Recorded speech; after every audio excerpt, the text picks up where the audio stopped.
Join ForumIAS Academy, trusted by hundreds of toppers, including IAS Rank 1 𝐂𝐡𝐚𝐧𝐧𝐞𝐥 Sharma.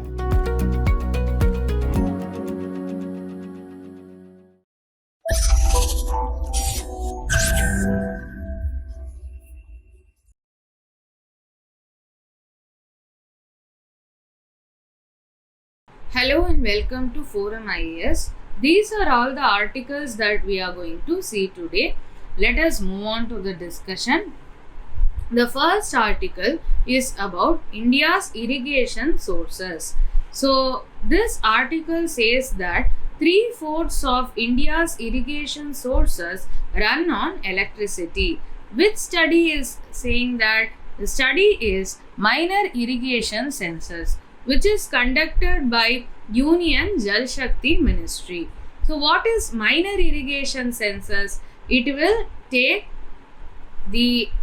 do a number count, or rather a compendium of bore wells, tube wells and other privately owned irrigation sources by farmers.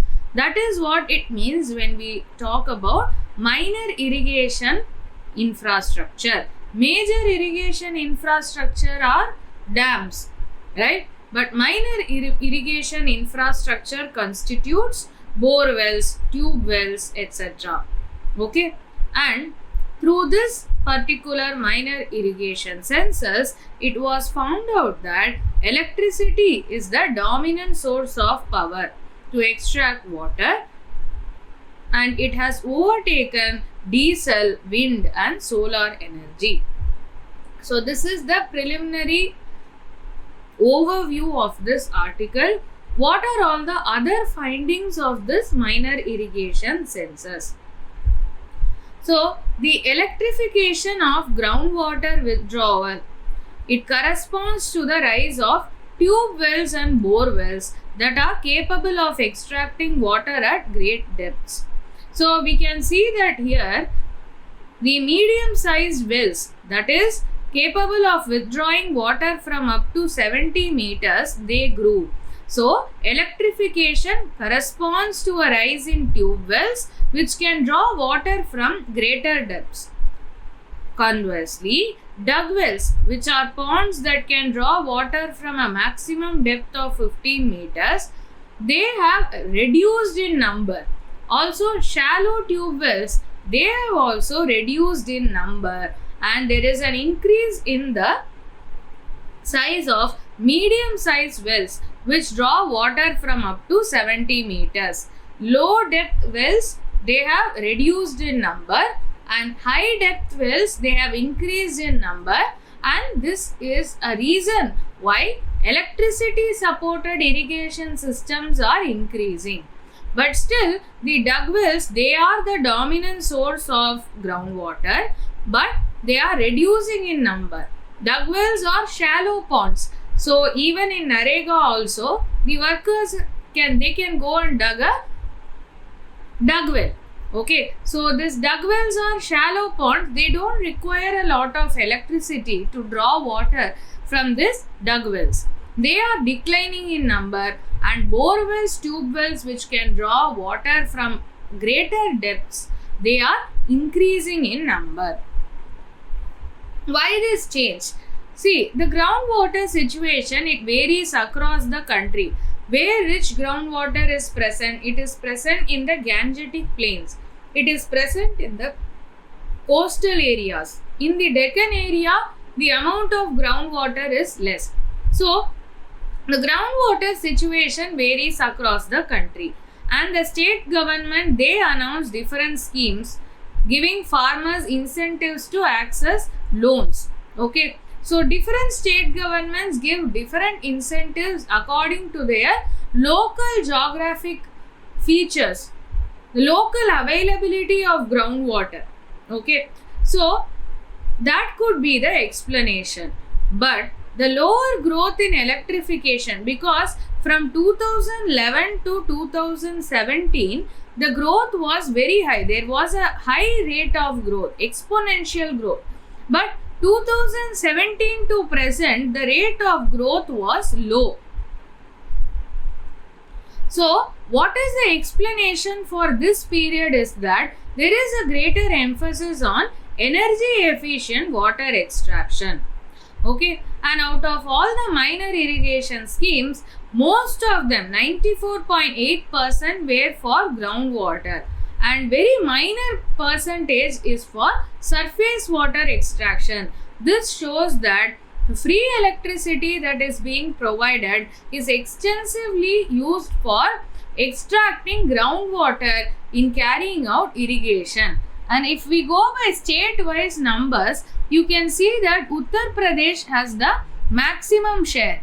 So you see this particular infographic.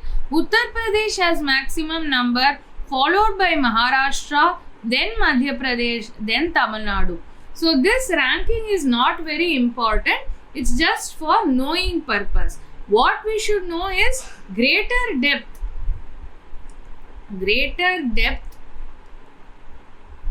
tube wells, they are increasing. And in the recent times, after 2017, there is an emphasis on energy efficient practices. Okay, so the short summary of this article is that more number of greater depth tube wells are increasing and shallow depth dug wells are decreasing, and there is more use of electricity in minor irrigation schemes. Okay, let us go to the next article. The next article is about the Pragyan rover. So what does this article say? Before that, you see this particular image. This image shows the path of the rover on the moon surface. So here we have the lander. It took a path around the lander for 100 meters. So this is the path of the Pragyan rover. Okay, so what does this article say? The rover has completed its assignments. It is now safely parked and set into sleep mode. APXS and LIBS payloads are turned off. What is this APXS payload? What is this LIBS payload? We will see. And the data from these payloads, they are transmitted to the Earth via the lander. Lander is the Vikram lander. The lander will transmit the data from the rover. The rover will transmit to the lander, and the lander will in turn transmit the data to the Earth station. So even now the rover's battery is fully charged, and the solar panel of the rover's battery is oriented to receive light at the next sunrise, which is expected on September 22nd. Why September 22nd? We have to remember that this mission, it has landed on the lunar south pole. The lunar south pole doesn't receive sunlight 24/7. That is why the next sunrise will be on September 22nd, and the solar panel mounted on the rover will recharge the battery. Okay, so if there is any future assignment, this particular rover can be awakened. Alright, otherwise it will stay there as India's lunar ambassador. So that is a very good news. If in future also it is required, we can deploy this rover to conduct experiments. Now we have to understand what is this APXS and LIBS payload. And these two are the payloads of the Pragyan rover. They are not the payload of the lander. And now this APXS as well as LIBS, they have completed the mission. So what is the objective of APXS? Before that, what is the expansion? Alpha particle X-ray spectrometer. So APXS APXS objective is to determine the elemental composition of moon's surface near the landing site. So what are all the elements? Like in the earth, what are all the elements present? Silica is present, iron is present, aluminium is present, like that. What is the elemental composition of the moon's surface? So that will be carried out by the APXS, which is the alpha particle X-ray spectrometer. So, how does this APXS achieve this? How does this find out the composition of the lunar surface?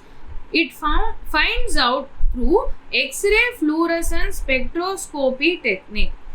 What is this X-ray fluorescence spectroscopy technique? X-ray particles or alpha particles, they are used to excite the surface. And where does this X-ray or alpha particle comes from? It comes from radioactive curium, the metal that is present in the APXS. So this curium, this radioactive curium, through the process of radioactive decay, it emits the high energy alpha particles as well as X-rays. So this alpha particle X-rays, they will excite the surface particles of the moon, and thereby the elemental composition of lunar surface can be found out. So, which are all the major rock forming elements? That is sodium, magnesium, aluminium, silica, calcium, titanium, iron, and even some trace elements like strontium, yttrium and zirconium. So, using this X-ray and alpha particles, the APXS will excite the particles on the surface of the moon, and it can detect the following elements, that is the sodium, magnesium, aluminium, etc. Next payload is the LIBS payload. So the LIBS primary objective is to determine the abundance of elements. So first the APXS will find out which are all the elements that are present. LIBS will find out which element is abundant. What is the distribution of those elements? The elements are found out by APXS. LIBS will find out the distribution of such elements.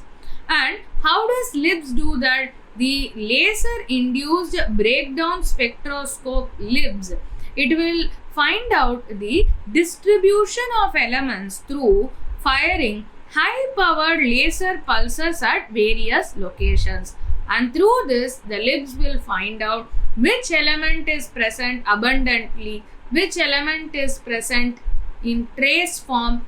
All these things the LIBS will find out. Okay, so from this article we learned that the Pragyan rover's assignment is complete. What are the different payloads present in the Pragyan rover?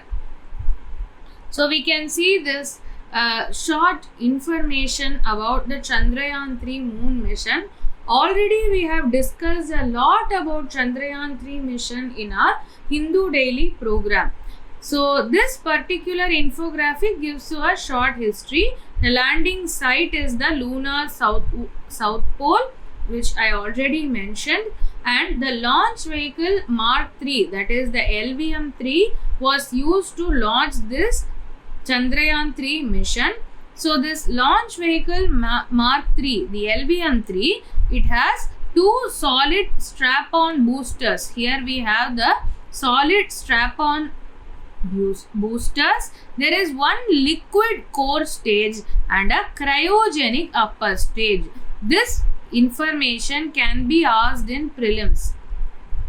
Okay, the total mass of this Chandrayaan 3 mission is 3900 kg, or rather the weight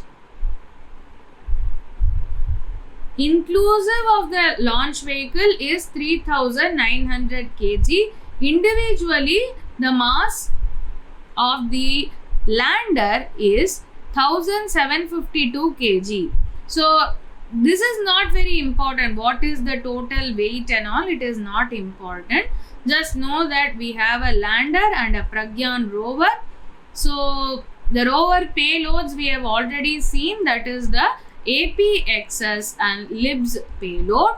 This APXS will find out which are all the elements in the lunar surface, and LIBS will find out about the abundance or the relative distribution of different elements in the lunar surface. The next article is about Atlantification. So what is this Atlantification? Here we can see the map. So this is the Arctic region. If there is an influx of water from the Atlantic Ocean into the Arctic region, that is called as Atlantification. Warm waters from the Atlantic Ocean have been diverted into the Arctic Ocean in recent years, a phenomenon that is called as Atlantification. So why the Atlantic waters are warmer? They are warmer in comparison to the Arctic water. The Arctic water is in the higher latitude, so it will be colder than the Atlantic waters. As a result of the influx of Atlantic water into the Arctic region, it has caused heat fluxes and it has led to the melting of sea ice in the Arctic region. What is the reason for this Atlantification? It is Arctic dipole. This article says that associated with anticyclonic winds over North America and cyclonic winds over Eurasia affects the inflow of water from the North Atlantic through the Fram Strait. What is this anticyclonic winds? It is the high pressure region over North America and cyclonic winds over Eurasia, the low pressure region in Eurasia. So this is called as Arctic dipole. On one hand, there is high pressure, that is in the North American region. There is low pressure in the Eurasian region. So there is a pressure difference. This is the Arctic dipole. Okay, so that is leading to the inflow of water from North Atlantic through the Fram Strait. So we can see here we have the Fram Strait. Okay, so the Fram Strait is approximately near the island, that is the Greenland. Through this Fram Strait, the Atlantic waters enter the Arctic region. So here you can see high atmospheric pressure in the North American side, low atmospheric pressure in the Eurasian side. The ice that is transported out of the Arctic region and warm water from the Atlantic enters into the Arctic region. So this is called as Atlantification. Here you can see, so the Atlantic water inflow is happening through the Fram Strait that is located near Greenland.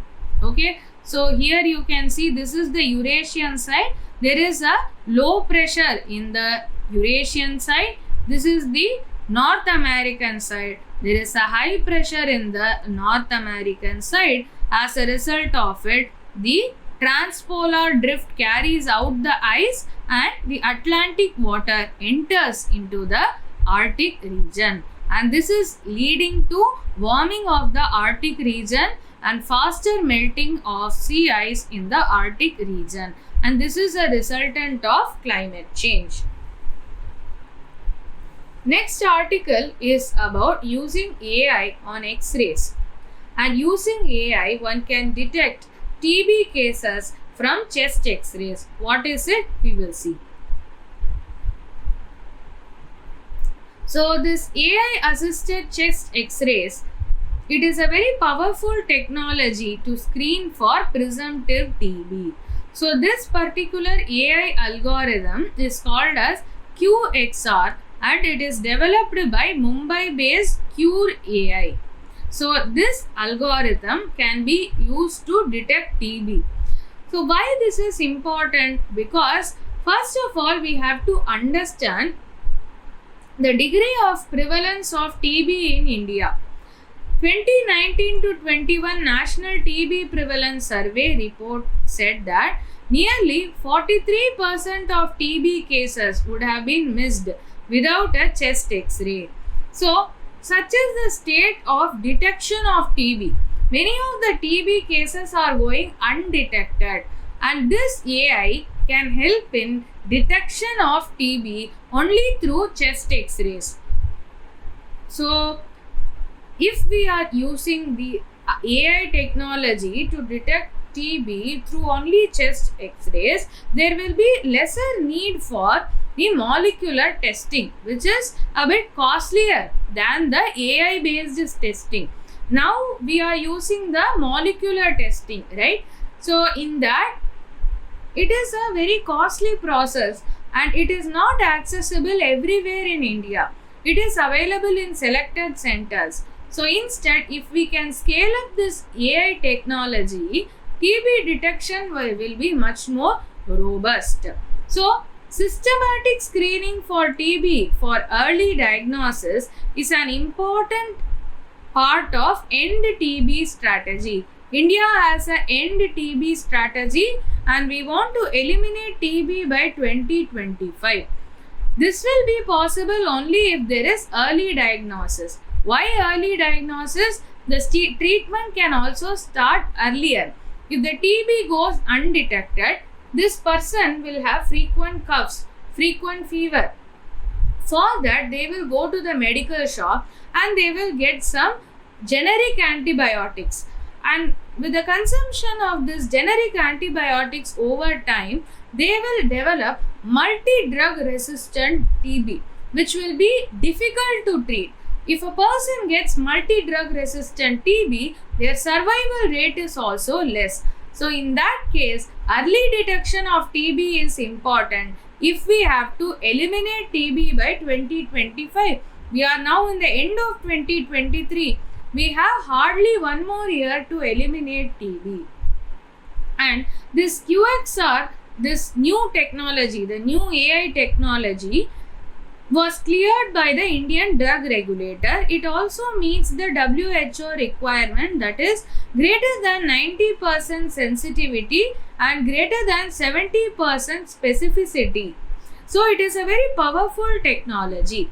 So if we have to eliminate TB by 2025, large scale use of AI assisted chest x-rays is the first step to achieve this goal. Or as I already said, this technology will minimize the number of molecular tests that are required to detect TB. Already such a AI based algorithm is used in 50 countries. And even in India, in almost 24 states, this technology is used in 150 sites. What is needed is scaling of this technology so that this AI technology is made widely available. Next article is about anti-dumping duty. So the Commerce Ministry has recommended anti-dumping duty of up to $243 per ton of import of Chinese glass used in home appliances. Why? With a view to guard domestic players from cheap inbound shipments from the neighboring country. So why is it done? In order to level the playing field. In order to level the playing field.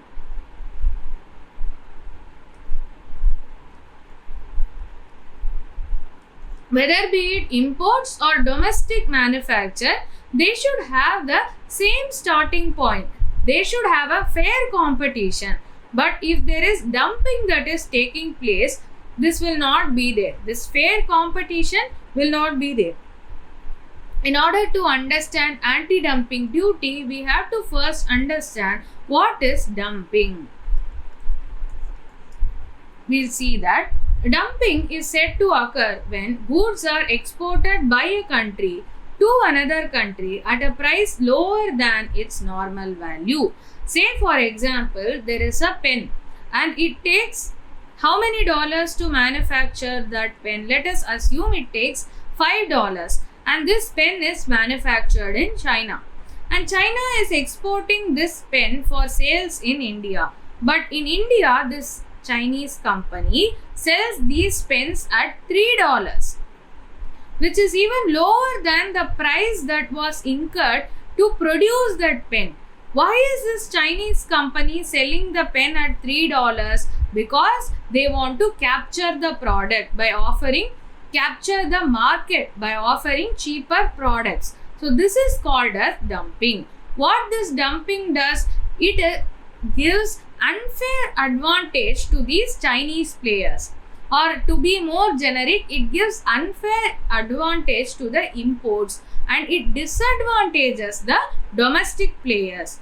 In order to prevent this kind of unfair trade practice, anti-dumping duty is imposed on the dumped goods by the Indian government. So, in order to make the playing field level, the Indian government, they may impose $2 of anti-dumping duty. So now effectively the price will come to $5. So now they can compete on an equal footing with the domestic player. Otherwise, at $3, this Chinese company had much more advantage than a domestic company. So dumping need not necessarily happen only in India. It can happen anywhere. Okay. So it is an unfair trade practice, as I already mentioned. It will have distortive effect on international trade. So in order to rectify this situation, anti-dumping is a measure.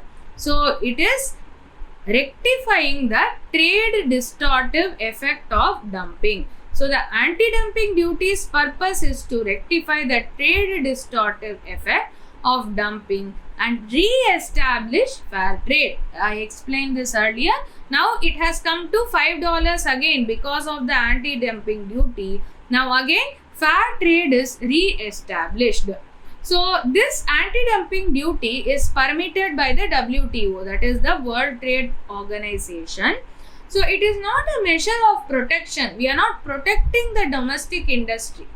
We are actually making the domestic industry on par with the imports, so that both are having the same level of competition. Okay. So that's it for the articles. We'll go to the previous year questions. The Global Competitiveness Report is published by International Monetary Fund IMF, United Nations Conference on Trade and Development UNCTAD, World Economic Forum WEF or World Bank. The answer is C, World Economic Forum. Next question.